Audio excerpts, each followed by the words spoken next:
Good morning students. आज हम पढ़ने वाले हैं practice set 3.3। First question of 3.3, find the values of x and y using the information shown in the figure. Find the measure of angle A B D and A C D. So ये जो x और Y unknown दिख रहे हैं उनकी value हमें find करनी है। उसी के साथ साथ ए बी डी यानी ये पूरा एंगल और ए सी डी यानी इधर साइड का पूरा एंगल हमें फाइंड करने हैं।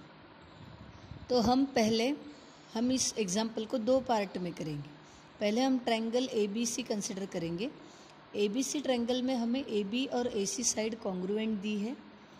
तो ए बी और ए सी अगर कॉन्ग्रुएंट है तो by isosceles triangle theorem A B C angle A C B angle से कॉन्ग्रुएंट रहेगा।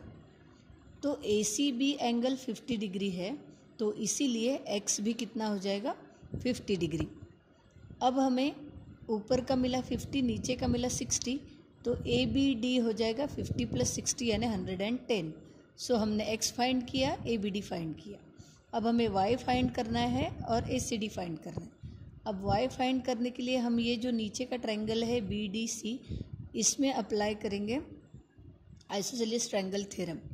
अब इसमें बी डी और सी डी ये दोनों इक्वल है, कॉन्ग्रुएंट है, तो ये 60 डिग्री का एंगल कॉन्ग्रुएंट रहेगा y के साथ, इसलिए ये 60 है तो y भी हो जाएगा 60। फिर उसके बाद हम ए सी डी एंगल निकालेंगे, ऊपर का 50 और नीचे का 60 इनके एडिशन करके, तो वो भी हमें मिलेगा 110। सो इस तरीके से ए बी डी एंगल मिलेगा 110 and A C D also 110। तो देखो इस तरीके से हम लिखेंगे in triangle A B C, A B और ए सी इक्वल है, इसीलिए ये जो दो साइड इक्वल है उनके एंगल्स भी क्या रहेंगे, अपोजिट एंगल्स क्या रहेंगे, कॉन्ग्रुएंट। तो इस साइड का अपोजिट एंगल 50 है और इस साइड का अपोजिट एंगल x है, तो वो दोनों कॉन्ग्रुएंट हो जाएंगे बाय आइसोसेलियस ट्रायंगल थ्योरम। लेकिन ए सी बी एंगल हमें 50 दिया है, तो ए बी सी भी हो जाएगा 50, लेकिन ए बी सी एक्चुअल में x है यानी x की वैल्यू मिल गई 50। अब हमें फाइंड करना है A B D angle. So A B D angle के लिए सी बी डी यानी नीचे का जो एंगल है ये 60 है, तो ए बी डी यानी A B C plus C B D, A B C plus C B D. A B C हमने अभी फाइंड किया 50, सी बी डी दिया है 60, तो एडिशन होगी 110। उसी तरीके से अब हमें y निकालना है, तो हम नीचे के ट्रायंगल में आइसोसेलियस ट्रायंगल थ्योरम अप्लाई करेंगे। ये दोनों साइड ऑलरेडी कॉन्ग्रुएंट दी है फिगर में।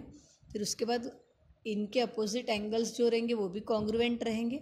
सो डी सी बी और डी बी सी कॉन्ग्रुएंट हो गए, तो उसमें से हमारे पास डी बी सी है 60 डिग्री।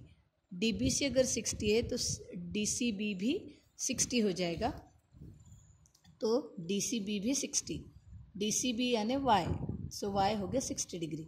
अब A C D is equal to ऊपर का ट्रायंगल का एंगल और नीचे के ट्रायंगल का एंगल, उन दोनों की सम किए तो 50 + 60 यानी 110। सो इस तरीके से ए सी डी मिला हमें 110। सो ऐसे आपको लिखना है।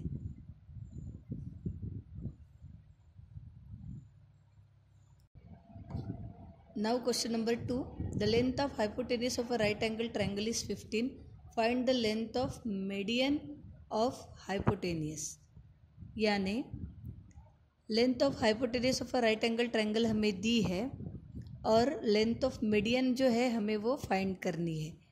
Length of median of its hypotenuse हमें फाइंड करनी है। सो हमने एक प्रॉपर्टी देखी है जिसमें हमने पढ़ा है in a right angle triangle the length of the median on the hypotenuse is half the length of the hypotenuse. यानी मीडियन जो होती है ऑन इट्स हाइपोटेन्यूज वो आधी होती है हाइपोटेन्यूज की। सो हाइपोटेन्यूज अगर 15 है तो उसका आधा होगा 7.5। So length of the median of its hypotenuse is 7.5 units. So इस तरीके से हम लिखेंगे length of hypotenuse of right angle triangle is 15। Then in a right angle triangle the length of the median on the hypotenuse is half the length of the hypotenuse. Therefore length of median of its hypotenuse is equal to half of hypotenuse, that is 7.5 units. Now question number 3. In triangle PQR, Q is 90 degree, PQ is 12, QR is 5 and QS is median, then find length of QS. यानी एक right angle triangle है जिसमें Q angle 90 का है, PQ की length 12 है, QR की length 5 है. हमें मीडियन जो है QS उसकी लेंथ फाइंड करना है. अब QS जो मीडियन है उसका S पॉइंट आएगा हाइपोटेनियस PR पर और उस S पॉइंट की वजह से वो हाफ हाफ में डिवाइड हो जाएगा हाइपोटेनियस.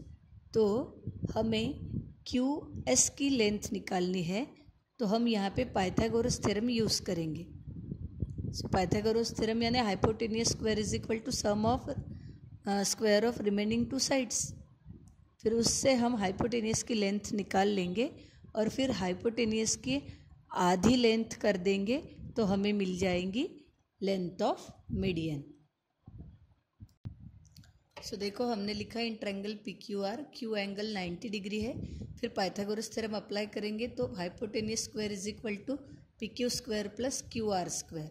फिर PQ की जगह पे 12 रखेंगे, QR की जगह पे 5 रखेंगे. सो 12 का स्क्वायर 144, 5 का स्क्वायर 25, दोनों की सम हो जाएगी 169. Taking square root of both side, so इधर आ जाएगा PR square root of 169. So 169 ये 13 का स्क्वायर है. सो PR यानी हाइपोटेनियस की लेंथ मिल गई 13. अब in right angle triangle the length of the median on the hypotenuse is half the length of the hypotenuse. So QS median है वो आधी रहेगी हाइपोटेनियस के. So QS is equal to half of PR है 13. सो 13. सो QS मिलेगा 6.5. सो length of median is 6.5 units. Now question number 4. G is the point of concurrence of the median of triangle PQR. PQR triangle में ये G जो है वो है point of concurrence. So GT is equal to 2.5. Find the length of PG and PT. GT की length हमें दी है 2.5, हमें PG और PT की लेंथ फाइंड करनी है.